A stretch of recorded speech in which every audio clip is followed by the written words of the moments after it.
Imagine lying completely still, while a sharpened bone tool hammers ink into your skin for hours. Not minutes, hours, sometimes days.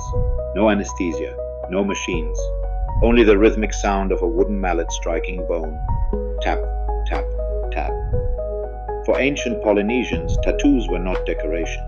They were identity carved into living flesh.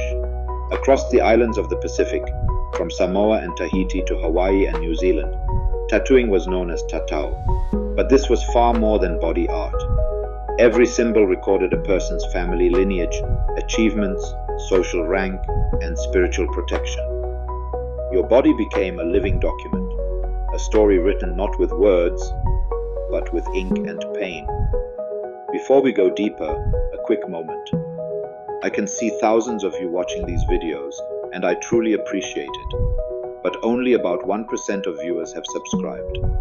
If you enjoy uncovering forgotten rituals and ancient mysteries, please subscribe, like, and suggest topics you want explored next. Now let's uncover the ritual itself. Traditional Polynesian tattoos were created using tools unlike anything used today. The tattoo artist, known in Samoa as a tufugata tatau, used a comb made from bone, turtle shell, or shark teeth. This comb was dipped into black pigment made from burnt coconut shells or candlenut soot.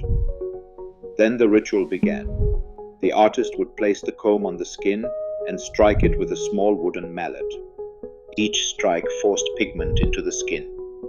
Tap, tap, tap.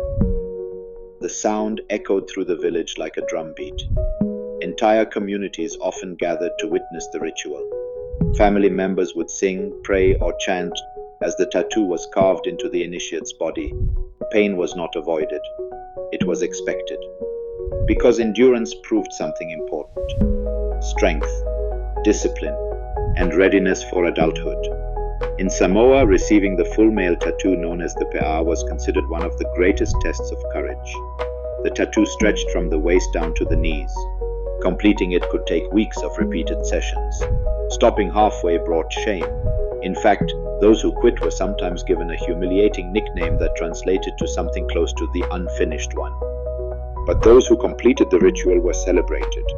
They had proven their endurance and loyalty to their culture. Their tattoo became a permanent badge of honor. Polynesian tattoos were never random. Each pattern carried deep meaning.